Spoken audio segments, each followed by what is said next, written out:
사랑하는 성도 여러분들, 우리가 살고 있는 이 시대를 한 문장으로 표현을 한다면 우리가 사는 시대는 어떤 시대일까요?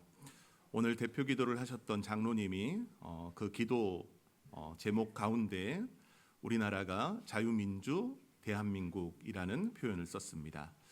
자유대한민국, 자유민주주의, 자유화 시대, 자유여행, 자유선택. 우리는 자유화 시대를 살고 있습니다. 그래서 오늘날 이 자유화 시대, 사람들의 그 모습을 보면은 이렇게들 말합니다. 모든 인생의 결정은 누가 한다? 내가 한다. 각자의 생각이 다를 뿐이다. 나는 이렇게 생각하고 내 생각이 맞다라고 여긴다. 내가 옳다고 생각하면 그것은 옳은 것이다 말합니다. 오늘날 사회에서 가장 중요하게 여기는 가치 중 하나는 자율성입니다.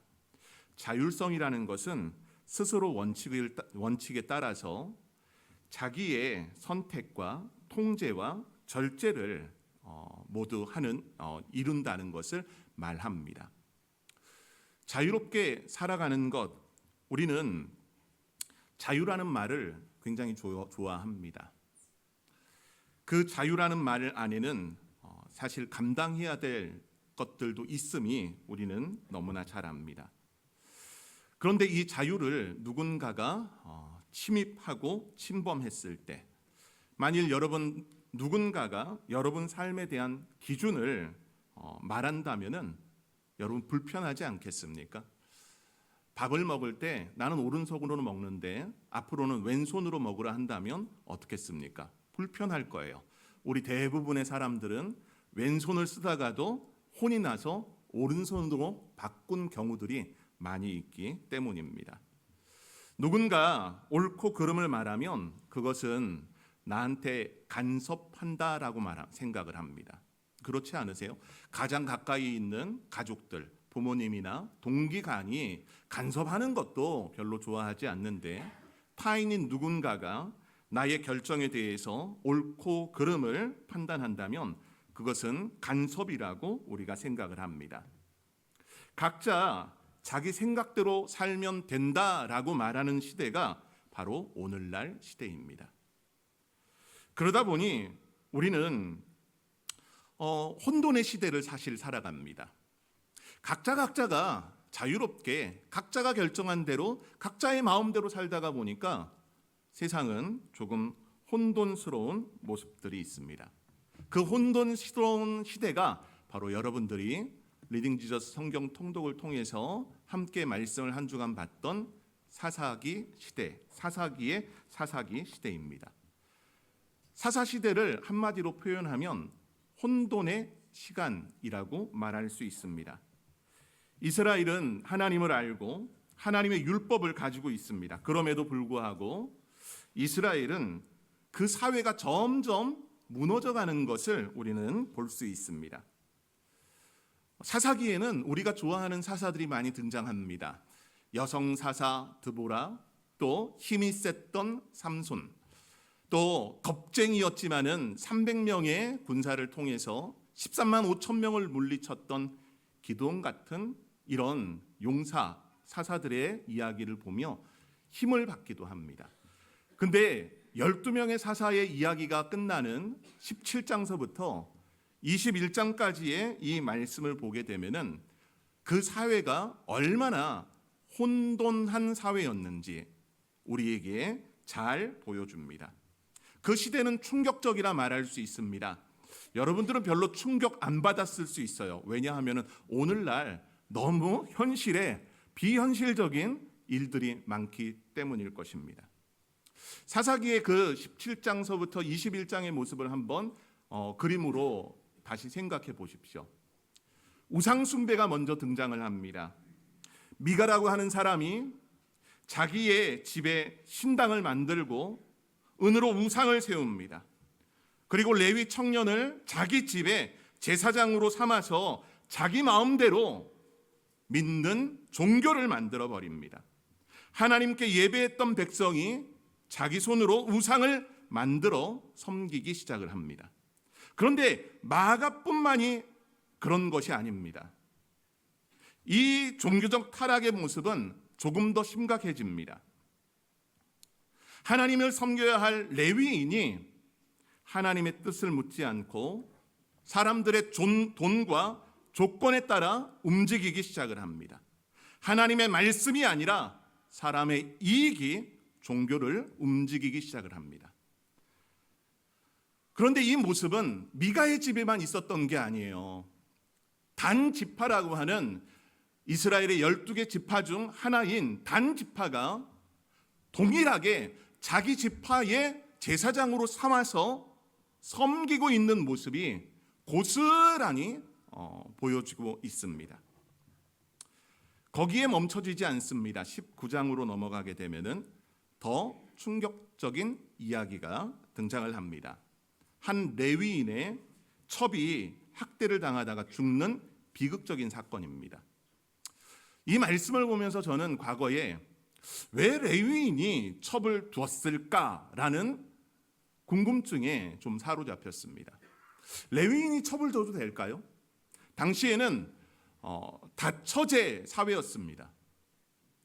부인은 한 명뿐만이 아니라 둘도 둘 수 있고 셋도 둘 수 있어요. 야곱도 부인을 넷이나 맞이하지 않았습니까? 근데 레위인이 첩을 둔다는 것, 이것은 조금 다른 부분입니다. 근데 성경 어디에 찾아봐도 레위인은 첩을 둬서는 안 된다는 성경 구절은 없습니다. 하지만 그 사회 자체가 레위인에 대해서는 조금 더 엄격한 부분을 가지고 있었기에 100번 양보해가지고 첩을 둘 수 있다라고 생각을 하기도 합니다. 그런데 이 첩 사건을 보게 되면은 제가 좀 비극적인 사건이라고 말씀을 드렸죠. 이 사건이 창세기 19장에 등장하는 소돔과 고모라 시대와 똑같은 모습을 보여주고 있다는 겁니다. 그 시대의 도덕성이 얼마나 타락했는지. 소돔과 고모라를 향한 하나님의 심판은 무엇 때문이었습니까? 그 심판의 모습을 본다면 음란입니다. 그것도 동성애의 부분이 넘쳤던 사회.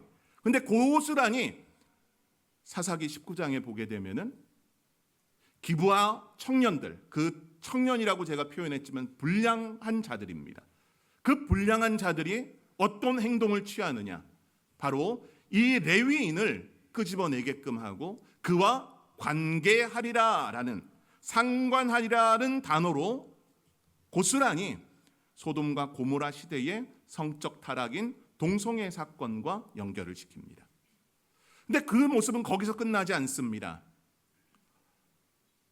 이 레위인은 자기의 첩을 억지로 끄집어내서 그 불량배들과 관계를 하게 만듭니다. 소위 이야기하는 윤간이 발생되는 겁니다. 새벽이 지나고 밖에 나왔을 때 사람들은 없고 자기의 첩은 반응이 없는 상태였습니다. 죽은 거죠.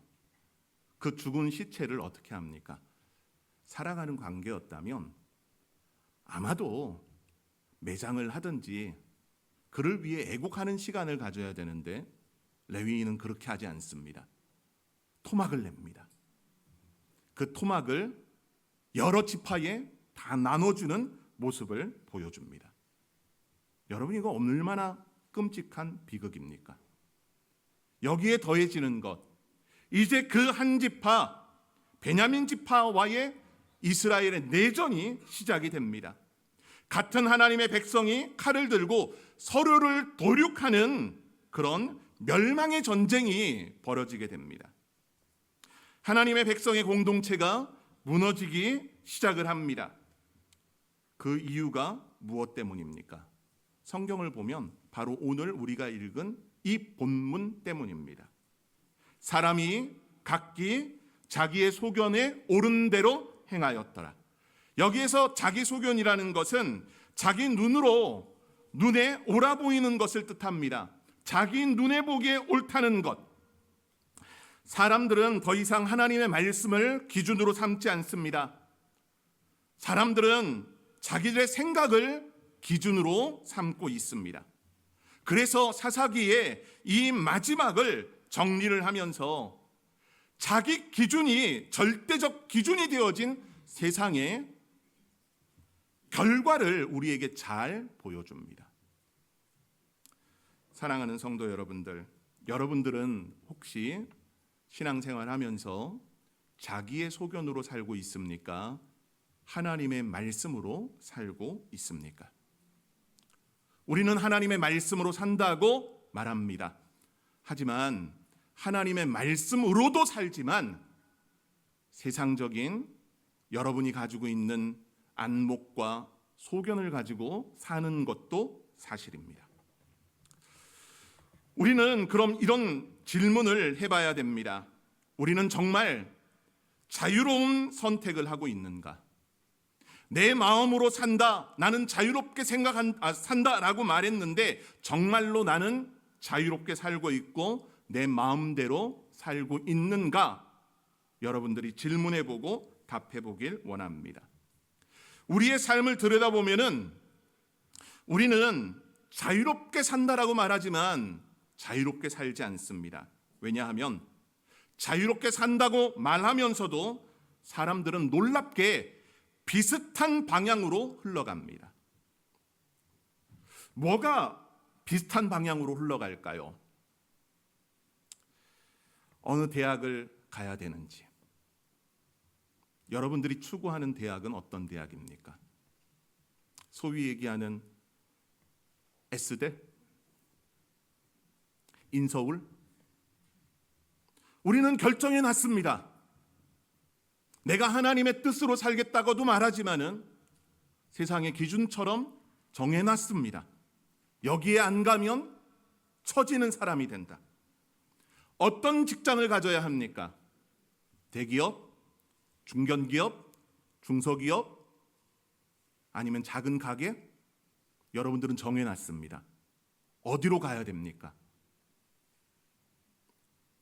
S사, H사, 요즘 반도체 호황이니까 그런 데를 가야 된다. 1년에 성과금만 1억 이상 주는 그런 좋은 대기업에 가야 된다는 것이 여러분의 생각 아닙니까? 어떤 집에 살아야 합니까? 구미에서 제일 좋은 아파트가 어느 아파트라고 해요? 지금 지어지고 있는 더 퍼스트가 제일 좋은 아파트라고 이야기하는데 거기 살아야 되는 겁니까? 서울에 살 때 많은 사람들이 동경하는 것 중 하나, 강남에 사는 겁니다. 저는 강남에 살아봤습니다. 강남에 살아봤어요. 별로 대단하지도 않죠. 예. 그러나 우리는 답을 정해 놓습니다. 삶의 자리에 아이들이 어느 대학을 가야 되는지, 어떤 직장에 취업을 해야 되는지, 어떤 집, 어떤 차를 타야 하는지 우리는 모두 다 결정해 놓고 살아갑니다. 사람들이 추구하는 기준은 거의가 다 비슷합니다. 왜 그런 걸까요? 사람들은 정말 자유롭게 선택하는 걸까요? 사실은 그렇지 않습니다. 세상의 기준을 만들어 놓고 그 기준을 따라 살아갑니다. 여러분, 물고기는요, 물속에 삽니다. 하지만 물고기는 물을 인식하지 못합니다. 왜 그렇습니까? 물속에 있는 것이 당연하기 때문입니다. 우리도 마찬가지입니다. 우리는 세상 속에서 살면서 세상이 우리에게 어떤 기준을 주는지 잘 깨닫지 못합니다. 그러다 보니 우리는 자연스럽게 돈이 중요하다고 생각을 하고 성공이 중요하다고 생각을 하고 사람들로부터 인정받아야 된다고 생각을 합니다. 그것에 여러분의 삶이 지배되고 있다라는 겁니다. 그 지배의 모습은 한 예를 든다면 여러분들이 무엇에 집중하고 있는가? 세상은 끊임없이 그것에 유혹과 미혹을 줍니다. 유튜브에서 영상을 하나를 보게 되면은 그 영상을 보고 나서 계속해서 영상들이 비슷한 영상들이 뜹니다. 어떤 제품 하나를 검색을 하면 그 이후에 그 비슷한 제품들이 우리에게 끊임없이 보여줍니다. 우리가 마음도 비슷합니다. 우리의 마음은 어떻습니까? 마치 영상이 계속 뜨고 상품이 계속 뜨는 것처럼 여러분들이 어떤 생각을 하느냐에 따라서 여러분의 삶의 방향도 달라진다는 겁니다. 마음이 꽁한 사람은 계속 꽁할 겁니다. 듣기 싫은 사람은 여전히 안 들을 겁니다. 상관하지 않습니다. 여러분, 하지만 여러분들의 자유의지를 제가 꺾을 수는 없습니다. 하지만 하나님의 말씀에 대한 기준은 여러분들이 바로 세우고 살아가시기 바랍니다. 사랑하는 성도 여러분들, 오늘 이 내용은 세상을 사는 동안만이 아닙니다. 신앙생활 하면서도 고스란히 나타납니다. 자기 소견대로 하는 신앙생활. 여러분, 그렇지 않습니까? 세상의 사람들만 해당되는 것이 아니라 믿음을 가진 하나님의 백성들에게도 나타나는 말씀이라는 겁니다. 이스라엘이 하나님을 모르는 민족이 아니었습니다. 하나님을 예배하는 자들이었습니다. 그럼에도 불구하고 성경은 이렇게 말합니다. 사람이 각기 자기의 소견에 옳은 대로 행하였더라. 하나님의 백성들조차 자기 기준대로 살기 시작했다는 것을 말합니다. 우리의 신앙생활 속에도 이런 모습이 고스란히 드러납니다. 말씀보다 여러분의 생각이 먼저 떠오르고 그걸 따라갈 때가 얼마나 많습니까? 하나님의 뜻보다 여러분들의 판단을 앞세울 때가 얼마나 많습니까? 순종하기보다 내가 이해된 만큼만 따르려고 할 때가 여러분 얼마나 많습니까? 겉으로는 신앙생활을 하고 있지만 실제로는 자기의 소견에 옳은 대로 행하는 신앙생활을 하고 있다는 겁니다. 신앙의 가장 큰 위기는요, 하나님을 믿지 않는 게 아니에요. 하나님을 믿으면서도 자기 기준대로 살아가는 것이 가장 큰 위기입니다. 성도 여러분들 어떻습니까? 여러분들의 신앙생활은 말씀을 기준으로 살아갑니까? 여러분의 기준에 옳은 대로 신앙생활하고 있습니까? 때로는 참 마음이 어려울 때가 있습니다. 우리는 왜 이렇게 많은 새벽 기도를 만들고 집회들을 만들고 예배들을 만들었을까? 그냥 일주일에 한 번 설교 듣는 것으로 살아가면 안 될까라는 생각도 같습니다. 여러분에게 너무 짐 같지 않아요? 중직자들에게 새벽 기도 나오십시오. 수요 예배 나오세요. 금요 집회 나오세요. 주일 오후 예배까지 드려야지요. 여러분은 어떤 마음입니까? 기분 좋게 받아들이시기보다는 그건 목사님이니까 다 하시는 거죠. 목사님이니까 다 하셔야 되는 거죠. 성도는 일주일에 한 번만 예배 드리면 되는 겁니까? 그럼 교회의 중직은 몇 번 예배 드려야 되는 겁니까? 몇 번 기도의 자리에 나오는 것이 정답입니까? 여러분, 우리는 각자의 기준이 다 다릅니다. 저의 기준이 다르고 여러분들의 기준이 달라요. 어떤 분은 일주일에 한 번 예배 드리면 되죠. 오전 예배 드리는 것으로 충분히 하나님을 예배했다고 생각합니다. 근데 목사의 기준에서는 어떨까요? 아니에요. 제 기준에서는 새벽기도 6일 다 나오고 수요 예배, 금요 집회, 주일 오전, 주일 오후 다 하는 게 정상인 거예요. 소견은 다 달라요. 여러분들이 보는 것과 제가 보는 게 다르다는 거예요. 그럼 누구 기준에 맞춰야 됩니까? 못하는 사람의 기준? 아니면 제 기준? 아니면은 이 둘 비슷하게 엇비슷하게 해가지고 새벽 기도는 한 3일 나오고 수요 예배나 금요 예배 둘 중에 하나 나오고 주일 오전 예배 드리는 것 그 정도만 하면 되지 않을까요? 글쎄요, 그건 모르겠어요. 여러분 소견에 옳은 대로 하십시오. 소견에 옳은 대로 하십시오. 근데 여러분 결국은 이거예요. 자기 소견에 옳은 대로 살다 보면은 말씀과는 상관없이 살아간다는 겁니다. 말씀이 여러분을 지배하고 있습니까? 아니면 여러분의 생각이 여러분을 지배하고 있습니까? 여러분의 생각은 얼마만큼 하나님의 생각과 연결되어 있습니까? 사사기에 보면 참 특이한 것 중에 하나가 하나님의 영이라고 하는 단어입니다. 하나님의 영은 신약 성경에서 성령으로 해석을 합니다. 구약 시대에도 하나님의 영이 있었어요. 성령이 있었다는 거예요. 근데 그 성령의 역사는 구약의 성령과는 조금 다릅니다. 사사기에서 하나님의 영이 등장하는 그런 장면들을 보게 되면 삼손이 좀 많이 등장을 합니다. 삼손이 갑자기 하나님의 영이 임하였다. 여러분, 하나님의 사람은 하나님의 영으로 충만한 사람이 되어야 됩니다. 그것이 예수가 살아있는 사람의 모습입니다. 예수님이 승천하시면서 우리에게 당부하신 것, 요한복음 14장서부터 16장의 말씀을 통해서 말씀하신 게 있어요. 뭡니까? 성령입니다. 그때 너희에게 성령을 주시겠다라고 약속했어요. 그 성령은 우리의 보혜사가 되고 그 성령은 떠나지 않는 영이라는 겁니다. 하나님의 영의 지배 가운데 있는 사람, 신약 시대를 살아가는 사람은 하나님의 영의 사람입니다. 예수를 입으로 시인하고 예수를 믿음으로 고백한 사람은 성령의 사람입니다. 성령의 사람은 자기의 소견대로 살지 않습니다. 성령이 충만한 사람은 하나님의 뜻으로 삽니다. 자기의 생각을 죽이려고 합니다. 근데 여러분들은 반대 아닙니까? 하나님의 영에 지배되기보다는 마치 구약의 하나님의 영이 갑자기 임하였다가 갑자기 또 떠난 것처럼 인생의 자리에서 어떤 결정을 할 때는 내 생각이 우선이고 교회에서는 하나님이 우선이고 그렇게 장소에 따라 여러분들은 달라지고 있지 않습니까? 성도 여러분들, 인간은 뭔가로부터 지배를 받습니다.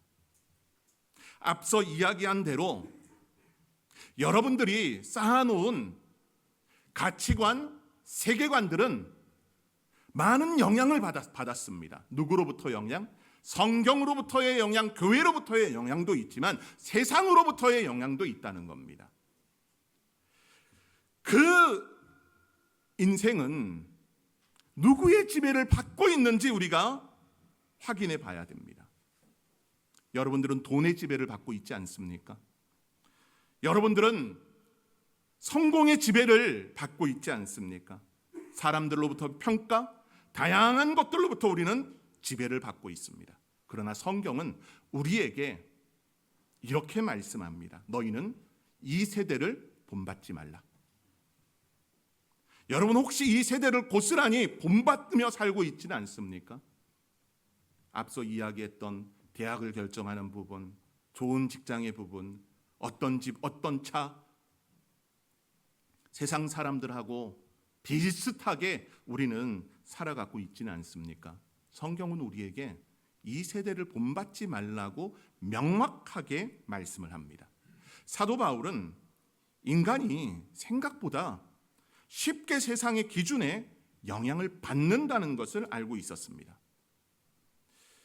우리가 누구의 지배를 받느냐, 누구의 지배를 받지 않느냐, 지배의 부분을 보면 우리는 이렇게 말할 겁니다.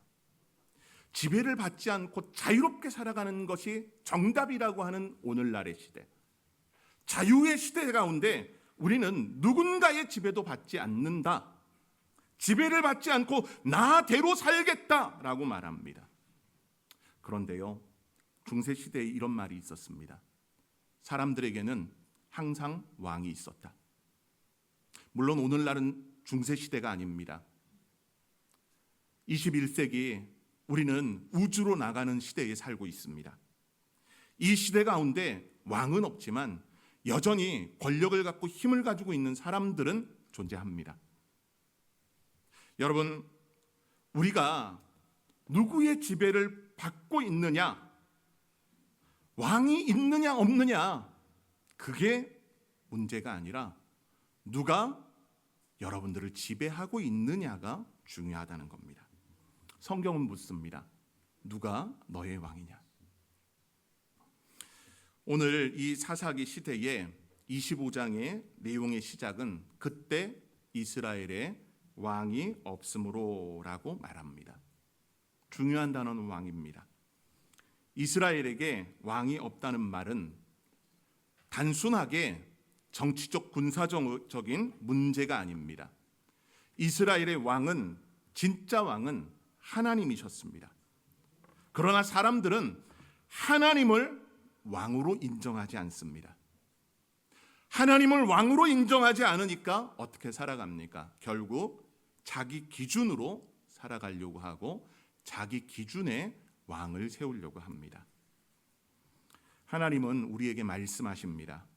너희 삶의 기준은 너희 마음이 아니라 하나님의 말씀이어야 한다.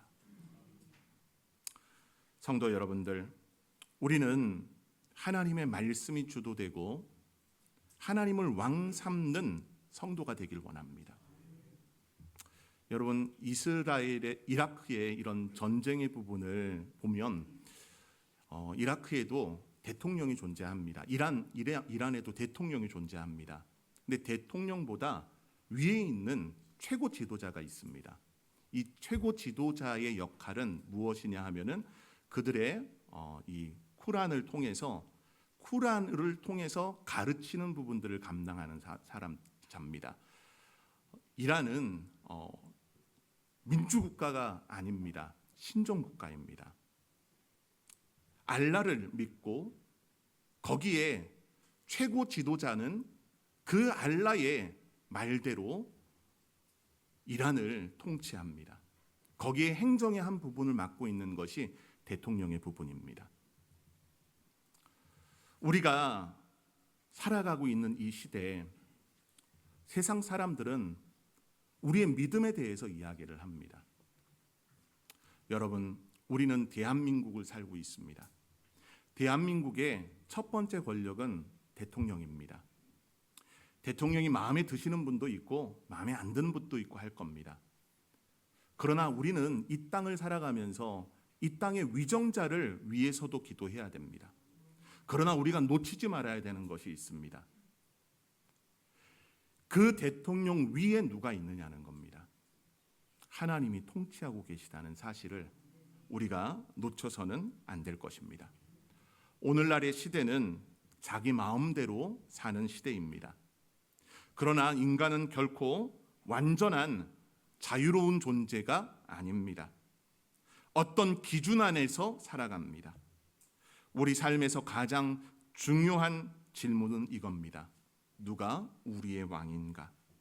내 마음인가? 세상의 기준인가? 아니면 하나님인가? 하나님은 우리의 참된 왕으로 예수님을 보내주셨습니다. 예수님을 향한 믿음의 고백 중 요한계시록이나 또 다른 이 성경을 보게 되면은 예수님을 만왕의 왕, 만주의 주라고 표현을 합니다. 만왕의 왕이라는 것은 왕중왕을 말합니다. 세상의 어떤 왕들보다 그들 위에 있는 왕. 우리 예수님은 우리의 만왕이 되십니다. 만왕이 되신 예수 그리스도께서 우리를 위해 피 흘리신 이유가 뭡니까? 바로 우리 각자가 맞다라고 말하고 우리 기준에 살던 우리를 위해서 바로 주님이 기준 되어 주시기 위해 우리에게 오셨습니다. 그럼 우리의 기준은 명확해집니다. 말씀대로 사는 사람, 예수로 사는 사람이 되어야 됩니다. 오늘 이 주일을 보내며 참된 자유는 예수 그리스도로 왕으로 모시며 살아갈 때 우리의 삶의 자리가 의미가 있고 그 가치의 기준이 예수가 되어진다는 것을 헤아리면서 예수의 사람으로 살아가는 우리 성도 모두가 되길 원합니다. 여러분의 왕의 자리에 아직도 앉아 있습니까? 그 왕자에서 내려오십시오. 그리고 만왕의 왕 되신 예수 그리스도를 온전히 우리의 왕 삼음 가운데 여러분의 인생의 주 되시고 왕이 되신 주님으로 말미암아 경배하는 우리 새로남의 모든 가족들 되기를 간절히 소망합니다.